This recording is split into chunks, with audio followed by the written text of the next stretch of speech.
The underground starts with you. If you love wisdom, put your mind up to the ceiling. Don't let it stay in the gutter. Don't let your heart get all cluttered. No, I did not stutter. Listen to all that I've muttered. Your life will only go well if you win wisdom or lovers. In love with wisdom, come inside. Come inside. Come inside. The truth will surely rescue you and I. You and I. You and I. If you're in love with wisdom, come inside. Come inside. Come inside. The truth will surely rescue you and I. Hey, what's going on, everybody? This is your host, JC Johnson, and you are listening to For the Love of Wisdom, where philosophy meets the streets. And we are on hour 2 of the show, here with my special guest, Nic ForReel.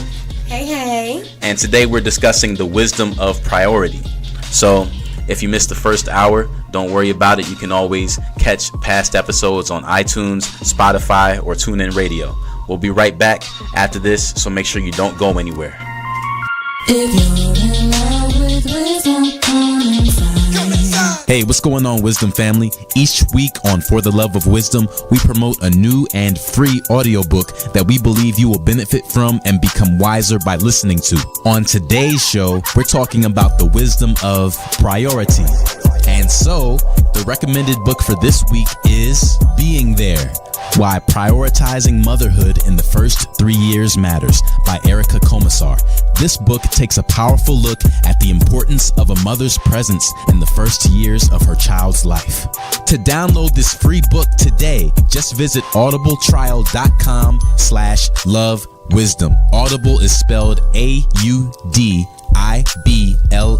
so that's audibletrial.com/lovewisdom.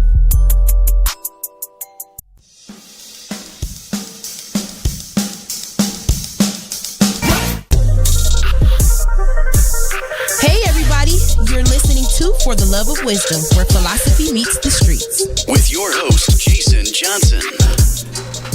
Hey, what's going on? Welcome back. You are listening to For the Love of Wisdom, where philosophy meets the streets. All right, and I'm here today with special guest Nic ForReel. Hello. All right, and today we are discussing the wisdom of priority.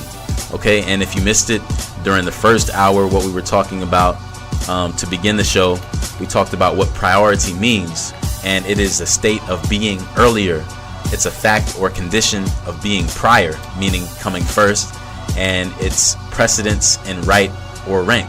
All right, and I gave an example of the importance of priority. For example, if you go outside, right, before you go outside for the day, most people put their clothes on and then they go outside, right? But imagine if your priorities were backwards and you went outside and then put your clothes on, right? Depending on how free you are, I mean, that may not bother you, but I'm sure that will bother somebody. So we were talking about how it's so important to prioritize things correctly, and we do that all the time in our lives, whether we realize it or not. Okay, so one thing that we're looking at today is we're looking at headlines as it relates to prioritizing. And here's one from the Washington Post. This article was written by Renee Denfield. And she said, "It's not just the border crisis. Our culture truly does not prioritize families." At all. Yeah, and she had some interesting insight, I think. And she said here, as a single mom, I often stay up all night trying to get work done. I know it's probably not good for my health, but I have no choice. I love my kids, even if I live in a country that does not. Mm-hmm. That was, I think, pretty striking statement. What do you think about that? I go through it every single day. That's why during the breaks I'm yawning. Oh. But, no, I feel that as a single mother, we sacrifice so much.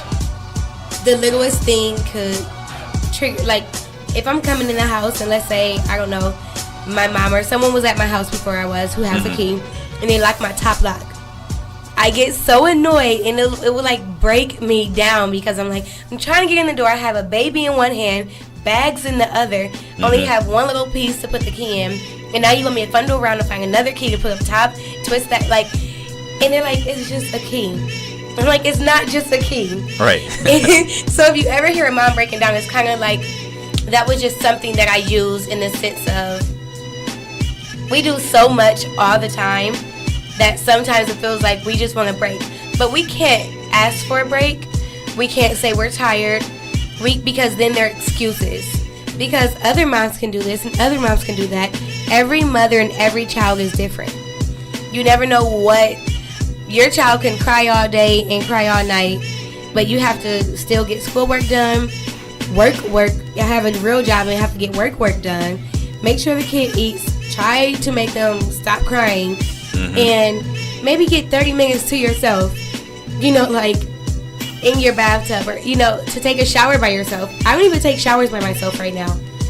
I can't remember the last time I took a shower by myself. Yeah, it can be like that. It's tough when you have kids either running around or who just need you constantly. Yeah. My kid takes a shower with me, okay? So it's more so in the sense of I don't have that extra help to say, hey, can you watch him really quick while I'm in the shower? Right. It's more so like, okay, it's shower time, let's go. But in a bath, I don't even know what that is anymore.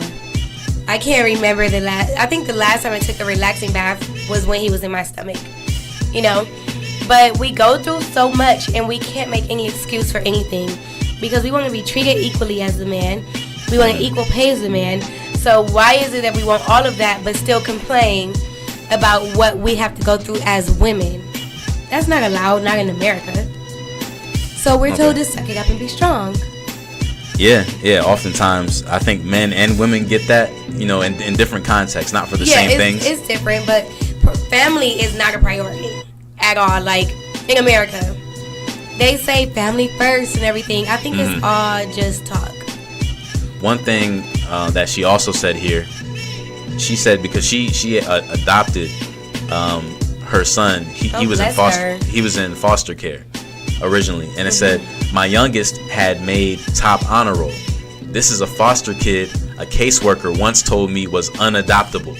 Wow. I smiled and thought about how lucky I was to work from home during his critical years, allowing us to form a loving bond that cemented his belief in himself, which I think is the foundation of success. You know what? That is, for one, kudos to her for adopting. Right, yeah, most definitely. It takes a certain kind of mother and woman and or family to adopt. Some adopt and they already have kids in the house. They just love kids.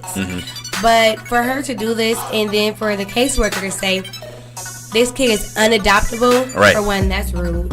Okay? And for two, it's like, in her heart, she felt no kid is unadoptable. They just need help. It's always, things are learned. Kids don't know what to do when they come out. That's why they have parents. Someone to teach them.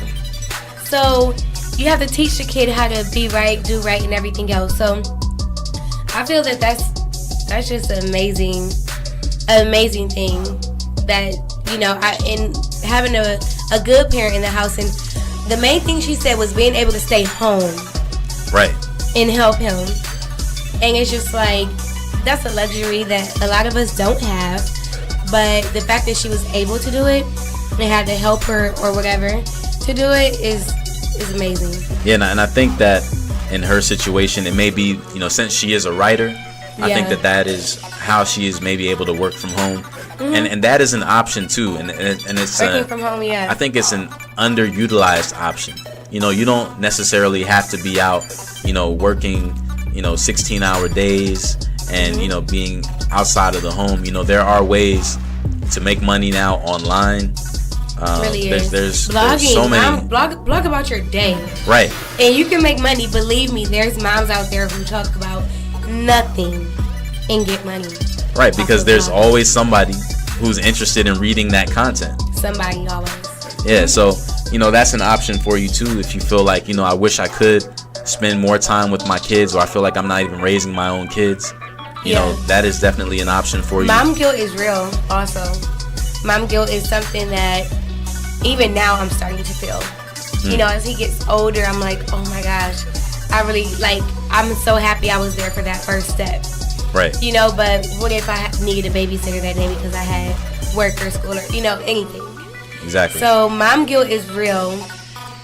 I don't know how real dad. Do you ever have dad guilt? Dad guilt. You know, I mean, it sounds weird to say it, right? Yeah, I mean, I don't know.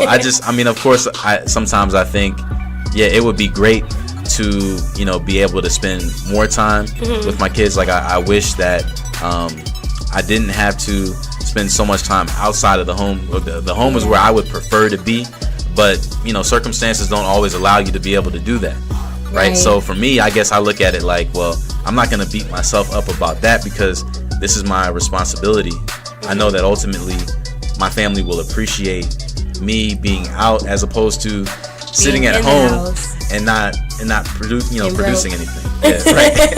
Exactly. So you're gonna go make the money. So yeah, it's like, I guess in some cases you can't have it both ways unless you do something like start your own online business or something. And for me, I mean that is definitely the lane that I'm heading towards, outside of just being in a typical 9-to-5 situation, because I do want to be able to spend more time with my family and less time outside of the house. A lot of opportunities out there where you can start. It's not so far-fetched as it was like 10 years ago, right? To actually say, okay, I'm going to start my own business. Exactly. We hear those stories all the time. Yeah, because of the internet. I mean, the possibilities are endless. Like, even when it comes to music, because I'm a musician as well.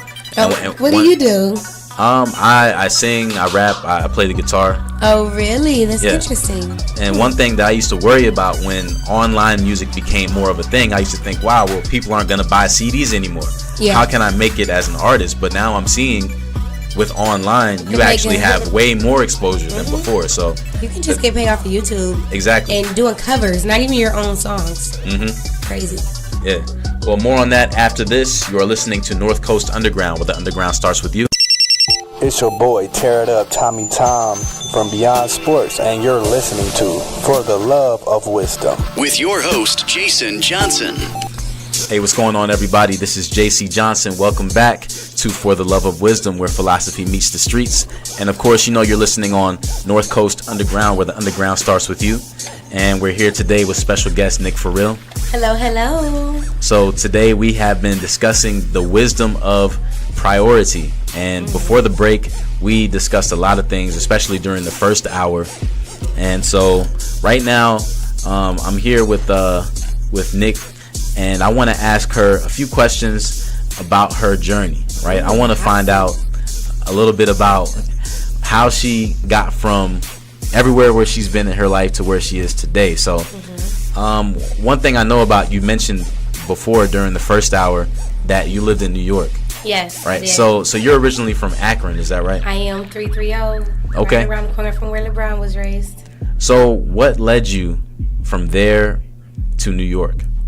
And it's funny that you asked me that, and we're talking about motherhood and everything else. What led me is actually a miscarriage. Really? Yes, I had a miscarriage at 5 months, where I had to actually give birth to, oh, wow, baby that wasn't breathing. Then me and the guy, we ended up breaking up. And I was just like, you know what? I love interviewing people. I've already been hosting. I already know how to act around celebrities. I'm just going to pack everything in my car and just leave. So I just packed everything in my car and left. I found a roommate in White Pond. Not White Pond. In what was it? Sleepy Hollow. In Sleepy Hollow. Ooh, with Ichabod Crane and all that. And then my dad, and I moved in like the end of September or October. Okay. So I had to deal with that. But learning, I'm like, okay, I'm so far from the city. I did not know I was this far. So I was all the way in White Plains, and so I moved to the city. I was living in a recording studio for Atlantic Records, and I was pretty much homeless, eating $1 pizzas, and just trying to find a way to make it in this city I know nothing about. What were those, the Celeste pizzas? No, they were 2 bros. Okay, all right. Those are all right, the big too. old slices. If you're a New Yorker, $2 okay, they got the everywhere. dollar pizza, yeah. $1 pizza. So that's all we had to worry about, And I moved there, and all I had was $1 and a dream, literally. And I just started looking up on the internet parties that I knew was happening around me. Okay. I would find whatever good clothes I had, sneak into those parties, claiming I was, I would make up some lies, some media. Get into the parties and just network. Act like I belong, broke, use them for their good food and good wine, and, network my butt off. I saved up enough money to get cards, start handing my card out at these parties. Then that was in 2012. 2013, I just pretty much ran into someone. I was talking to her, and she was like, your personality is amazing. Have you ever done red carpets? I'm going to lie, of course, and say yes. Mm-hmm. Of course. I've interviewed plenty of people. Not really. And, just kind of worked my way that way. I don't want to go too deep into it, but really it started with networking. From being homeless in that grind of not having it was so many nights I cried. New York is expensive too. It is so expensive. To walk out the door is expensive. To breathe the air is expensive. Right, especially if you're comparing that to the Cleveland area and Akron. I mean, yeah, that's the train, everything. At one point, I was living in my car until when I was in the Bronx, and I was living in my car, and then I moved. I drove my car back to Akron, gave it to my brother, took a bus back, and got back on the grind. Never stopped. Now tell me about your role in the Diva Girls. I know that you're on their website. What is the Diva Gals? Yes, Diva Gals Daily. The lady I said I ran into, she's the editor-in-chief of that website. Okay. So with that website, it's the everyday girl's girl. It was like 5 or 6 of us, and we all had different roles on the site. Okay. Mine was single gal in the city, because I'm single at that time, young, fun, and free. So I was the girl who was down to have a good time, but I'll also get my work done. So right. I'm more of the backdoor girl, in the sense of I know how to sneak in through the back door and get way more information and getting way more connects than walking in through the front and trying to be on the list. Okay? Right. I know how to make it work no matter what. So with Diva Gals, she would send me out to a red carpet. I did OK Magazine's red carpet. It's my first red carpet I've ever done in my life. And I'm just there. I'm like, this is OK Magazine's Oh So Sexy. And I'm just like interviewing. It's like Tyson Beckford. And then it's all these reality stars. Next thing you know, I am with the reality stars inside the party, hanging out, networking. I'm like, what is this? Right. So after the party and the long night, I get all the good stories just by memory. The next day, I write my blog, my story on Diva Gals Daily, upload the pics, videos, and everything else, package it correctly, and send it off on the website. So now, it's pretty dope. Now, in a promotional video that you put together recently, I saw you were, it looks like you were with different people from P. Diddy to Cuba Gooding Jr. Oh, you were with former President Bill Clinton. Yes, he was so much fun. From P. Diddy to Bill Clinton. So tell me, they're like the same person. No. So how was having that opportunity to interact with all these different types of people? First off, to do that, your personality has to be very good. And this sounds really crazy, but you have to know how to switch it. Right. I did not act the exact same way with Bill Clinton that I act with Diddy. I would hope not. That I act with Little Kim. Right. And Little Kim and Ray J, we was partying and turned up. I met Bill Clinton in a restaurant when I just got off of a bus from New York to D.C. And I looked a mess, but to clear the restaurant out, I just ordered my food. I was not leaving. I was with my aunt, and he was in the booth right next to us. And I'm like, that is Bill Clinton. Is no way I am passing this up. Right, exactly. She was like, you cannot just go up. I said, watch me. And what right, why not? And I went through Secret Service. I asked them, and then I asked him. And he was right behind me. So I looked at Secret Service, and I gave them the I'm about to ask. And, then I was like, excuse me, I hate to interrupt. But when you're done eating, and that's the best way to go. Always say when you're done. And I get a picture and, have a conversation. With Diddy, I got shot down 3 or 4 times to even get a picture with him. And I just kept going above the crowd, so it could look like we're running into each other when he's walking the opposite way. And his security would not let me through. And I finally got through. I was like, Diggy, I'm getting this picture with you. Like, your icon, your idol. If you were me, you would be proud that I did this. And he was like, all right. Took a picture with me, and then invited me up to his VIP and partied with Diddy all night. Diddy kept, like, it was crazy. Then me and Lil Kim got cool, and we went to a whole nother party together, like, months later. So you have to really know how to put on. You have to know how to address people where you don't make them feel like a celebrity, but you make them feel like they're important. Right. It's weird, and it's hard to try to separate the two, because you can't go up there acting like a groupie. Right. Yeah. You have to act like, oh my gosh, I can't believe it's you. You know, they'd be like, act like you let's cut this short. homegirl. Right. So yeah, you definitely you gotta have the juice. And you gotta remember, you know, just because they're well known, they're on TV or whatever, these are regular people, just like anyone else. So you can't get starstruck.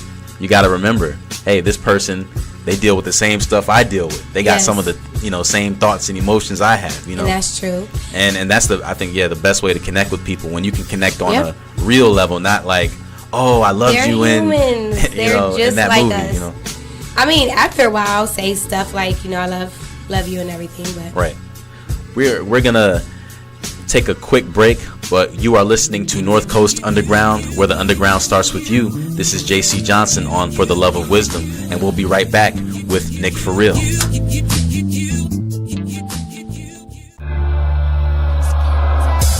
Hey, what's up? It's your girl Queen Z from the Queen Z Show, and you are listening to For the Love of Wisdom. Hey, good afternoon. This is JC Johnson, and you are listening to For the Love of Wisdom, where philosophy meets the streets. And of course, you know you're listening on North Coast Underground, where the underground starts with you. And I have my special guest with me today, Nic ForReel. Hello. And we definitely appreciate her time today, hanging out with us. And we've had a pretty cool conversation so far. Yeah. One thing I was wondering, because you said that you lived in New York. I did. Did you have any interesting neighbors while you were in New York? Actually, I did. Everyone knows the famous Apollo Theater in Harlem. I lived in Harlem for about 2.5 years. And my neighbor was Ducky Fresh. Okay. I lived right on the corner of 131st and 8th, like the corner apartment building. And he was right on my same block, same street, like 3 houses down. Okay. So we became real cool, and me and his family became cool. I was always in his house hanging out, watching the game. He called me girl from down the street. You know, so it was really cool. You know, he invited me to certain places, and it was like, what? This is New York? Like, this is a legend, okay? This is part of why I fell in love with hip-hop right here. Exactly. So I loved it. I love it. I can't say I'm going to stay away too long. yeah, hanging with Dougie Fresh in New York. That's like hanging out with LeBron in Cleveland. Yeah, you know, and I hung out with LeBron in high school, so him and his wife. Oh, that's right, because you are from Akron, right? Yeah, his wife Savannah went to Bookto High School with myself. We were actually office helpers together. She graduated 04, I was 05. LeBron was always up there. He went to our proms and everything, so it was pretty dope. Cool. Yeah. So one thing before the break, also, so you were mentioning, you know, some of the people you've interviewed, but one thing that I found that was really interesting is you were on a reality TV show. Oh my gosh, yes I was. Called X-Isle. Yes. Tell me about that. X-Isle. This was hosted by Carmen Electra, right? Carmen Electra hosted it. Dr. Ish was our, pretty much like our therapist. And don't ask me why I signed up for a show with my ex to find love with someone else. But I thought at the time it would be pretty fun. Yeah, that sounds a little crazy. Yeah, it was. I don't know if I would do that. We filmed it in La Hermana, Dominican Republic, and which was, to me, my stumping grounds. Because that was like my 4th time to La Hermana. I wanted to party like real life, and they were like, no, liability. But that happened because I was bored one day, looking on the internet. At this time, I lived in my apartment in Brooklyn. And I was just like, I seen a ad like, hey, want to find love on an island? Sure. And I looked into it. I applied in 2014. Oh, I was still in Harlem this time, so I applied in 2014. And then I shot it in 2015. It aired January 2016 on WeTV. Okay. So that world definitely opened my eyes up to watch what you say. Exactly. Now, you know, I saw a few clips from the show, and some of the things that people said, they were kind of corny at times. I don't know. So I want to know, is reality TV fake? Really reality or fake? So it's scripted, huh? But it's not scripted. It is real. We really had those things, but there is one perfect example. There's one where I'm ugly crying. I saw that one. Yeah, it's like, oh my gosh. And then it's one like, you're gonna sit up here and play me, you know. And when I'm ugly crying in the room with everyone there, it looks like I'm crying about my ex. I am not crying about my ex. We sat in that room for hours and hours and hours with Dr. Ish grilling us. So we were having a conversation about me and my relationship with my father. It got deep. I ugly cried. A guy that he wasn't even my original guy I was supposed to bring on. I got him on like a week or two before the show was, before we were supposed to leave to go to DR. Because the guy I was gonna bring was from here. The guy had a miscarriage with, but he was like, "No, man, I love you too much. No way I can do with this." All right. So smart move. Yeah. So it's real, but they can edit something. Like you can say, I love my wife, but I also like to have fun. I never cheat. They can switch that to, I love my wife. I like to have fun. Yeah, cheat. Right. So the editing, the edit game is crazy. So it's real, and sometimes it sounds so corny because how they edit it, and I've even heard them use my same exact quote more than one time. Oh, okay. I'm like, oh really? So I didn't even say that, and we have to sing confessionals like 5 days later and talk about how we felt 5 days ago in that same 5-day-old outfit, and talk about all the way up to that. That's why if you ever watch reality TV and you wonder why they're in the same outfit, it's because they're sitting there for hours and hours telling you, even if they're crying in one scene and happy in the next in the same outfit, because they make you go back to that headspace. How did you feel when he went on a date with her? How did you feel when he said this to you? And I can be crying. Like, I felt like, you know, I don't know, it made me feel unwanted. Like, sometimes I could have felt with my dad, and then I start crying. And then the next one is like, I love my girl Ashley, she's bomb, and I'm happy, but I'm in the same outfit. That's the same day. Just 5 or 6. One day I literally was there for 7 hours, sitting, being interviewed. Wow. Yeah, because they didn't do it for like 6 days, so I had to cover 6 days of very detailed information. Yeah, that sounds like it can be stressful. It was stressful, and we were only there for like 6 months, but it aired for 10 weeks. Now, I do have a couple questions for you because I know that you have to go get back to your motherly duties. I do. You know? I can't wait to see him. So, on that topic, though, how did your priorities change once your son was born? Once my son born, it was no more single gal in the city. The city girl has left for the hometown girl. And besides worrying about what I was going to wear and when I was going to get my nails done and my hair done, I used to spend $500 on weaves, okay? Wow. And that was sometimes just for the weave and then another $200 for the install. That is an investment right there. It's definitely an investment. I'm glad I don't have to do that. Yeah, but it went from that to, well, let me go natural and get some $2 braiding hair to put in because I have to buy diapers and wipes. So, would you say that you've been a good mother? I feel like I'm an awesome mother. I put my kid first. I don't yell at him. I don't curse at him. I teach him right. And they always say you can tell how good a mother is on how their child looks at them. Okay. Especially when they've been gone, like I can be gone for an hour and come back, and my son is running to the door, excited, happy. I saw you in a video with your mother, so I'm assuming you also had a good mother I a did good have, example. I had a good mother. So what are some important lessons that your mother taught you? Besides how to pay bills at an early age, she taught me how to be a good mother. She taught me how to be a loving mother because she was very loving, but she also told me how to make sure you put your foot down in morals and values to install in your kid's mind. It's things that she taught me when I was 7 that I still remember. Now, for those mothers who might feel overwhelmed, overworked, underappreciated, what is some encouragement that you can give to them before you go? The encouragement that I would say is look at your kids when they make you happier, make you smile, or say, Mom, I love you. The simplest thing, it doesn't always have to be something extravagant. The simplest thing by your kids saying, I appreciate you, everything you do. Or, Mom, I see you working hard. Or if they can't talk, the hug they give and lay on you. You know, the little things that to make you say, okay, I shouldn't give up. This is totally worth it. You know, just go off of that. Go off of your kids' feeling, because at the end of the day, that is a part of you. Right, exactly. So I would just say, continue being a great, awesome mom. Do not worry about judgments and everything else. So just be awesome, be great, be you. That's some great advice.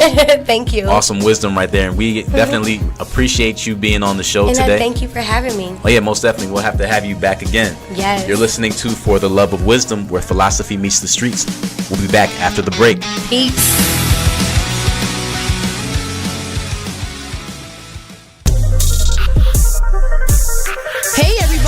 You're listening to For the Love of Wisdom, where philosophy meets the streets. With your host, Jason Johnson. Hey, welcome back. You are listening to For the Love of Wisdom, and we are in our final segment for today. I thank you so much for hanging out with me as we've been discussing the wisdom of priority. We were joined earlier by special guest Nic ForReel, and we definitely appreciate her time. It was a cool conversation, and if you missed that, you can always listen on either iTunes, Spotify, TuneIn Radio, Stitcher, or Google Play Music as well. All right, so if you were listening earlier, we had mentioned that we have a book of the week. We always have a book of the week, and this week it is a book by Erica Commissar, and it's called Being There: Why Prioritizing Motherhood is the first 3 years matters. And this is an awesome book. If you want it, you can download it today for free at audibletrial.com/lovewisdom. All right, and one quote that she has in here that I thought was, pretty good. She said, "The one universal truth about motherhood is that it is the hardest yet most rewarding job anyone can take on. Motherhood is not a requirement or an obligation, but a privilege that comes with great responsibility and great joy." So definitely, if you're a mother or you're just interested in the topic, even for fathers, I think that this is a great book. You should check it out. Again, you can get it today. You can download the audiobook for free through For the Love of Wisdom. You can get that on audibletrial.com/lovewisdom. All right, and one thing I would like to look at is there's some quotes from some notable people here. There's some great quotes that were compiled by Daryl Evans, and it relates to priority. All right, so here's the first one, and this one is from Gandhi. It says, "Action expresses priorities. Simple, to the point, but very true." Here's another one from George W. Bush. "I would like to be remembered as a guy who had a set of priorities and was willing to live by those priorities." That was an awesome one too. Here's one from Rick Warren. "Living in light of eternity changes your priorities." And that is so true. And we're actually going to be doing an episode coming up in the not too distant future, and that is about the wisdom of eternity. And I think that that is, above all else, I think that is a very important thing to consider, right? And I can't conclude the show without at least looking at the Bible and seeing what that has to say, because I think that that is the greatest source of wisdom. And here's something from Matthew chapter 18, verses 1 and 2. It says, "At that time the disciples came to Jesus saying, 'Who is the greatest in the kingdom of heaven?' and calling to him a child, he put him in the midst of them, right? And just as far as priority, right? He's saying here you got to be humble like a child. You know, when it comes to priorities, you yourself, you can't be number one. You can't see yourself as higher than you should, but you got to look at the world, look at circumstances how a child does. Very simplistic and, you know, very just unadulterated, just straight up. And in Isaiah 49 verse 15, it says, can a woman forget her nursing child, that she should have no compassion on the son of her womb? Even these may forget, yet I will not forget you. And that, I think, is very encouraging for anyone who has had an imperfect mother. You know, all people are imperfect. Some mothers are neglectful, and some are even harmful to their children, right? And that's not the majority, of course, but this does happen.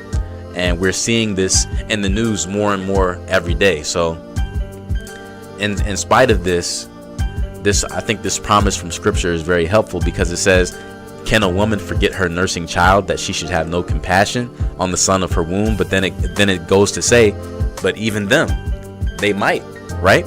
You know, they're imperfect, right? Not everybody is perfect. So it's saying that even if your mother does show a lack of compassion towards you, you know, here God is saying that he will not do that. He's saying that he will not forget about you. And that is a very precious and awesome promise right there. In Matthew chapter 6 verse 19, it says, do not lay up for yourselves treasures on earth, where moth and rust destroy, and where thieves break in and steal. And that is very important to remember, because we live in a day and age where money is very important. I would be lying if I said that it's not important. It's important to me. I mean, that's how bills get paid and everything, right? But, and I say this, you know, it's so important that we don't put money as the number one priority in our lives, because as it says right here, anything can happen to it, right? You can put money in the bank, but you could lose it tomorrow. You know, you could have fortune one day and be homeless the next day. One thing that our guest Nic ForReel, she mentioned to us while she was on the show, she said at one point in life she was homeless. And that's something that not everybody anticipates, right? Nobody, you know, wakes up in the morning and say, I think I'm going to be homeless today. No, when that happens, it's usually because of unforeseen life circumstances, and that's not everybody's first choice. But in life, things happen. You can lose it all in the blink of an eye. So that's why this is saying, don't put your focus on that. Don't value that more than you value God, more than you value your children, more than you value your husband or your wife, more than you value, you know, your siblings or your friends. You know, there are many things that are in life that are way more important than money. Even if it's people that you don't know, even if it's the stranger, the person on the street that you pass by every day on your way to work, that person is more important than any amount of money. And that's where we have to, you know, keep our value system at. We got to make sure that we are prioritizing correctly. And that's what this show is all about today. And I really appreciate you for hanging out with me today. This is JC Johnson on For the Love of Wisdom, where philosophy meets the streets. And you know, we'll be back next week on Thursday at 4 p.m. We're live every Thursday at 4. So definitely check us out. If you want to join the conversation, you can hit me up on Twitter. The Twitter handle is @LoveWisePodcast. And we can keep talking about it. Knowledge is power, power is money, and money makes the world go round. Money, power, respect, I get it higher, learning, yeah, I'm with it. Only get better with time, keep got on my mind with wisdom, there's no limit. There's no limit, get up and get it. Can achieve the impossible, conquer every obstacle. Exhausted from grinding, constantly pushing, do what they say I could. Life is what you make it. Knowledge is power, don't let them take it. If you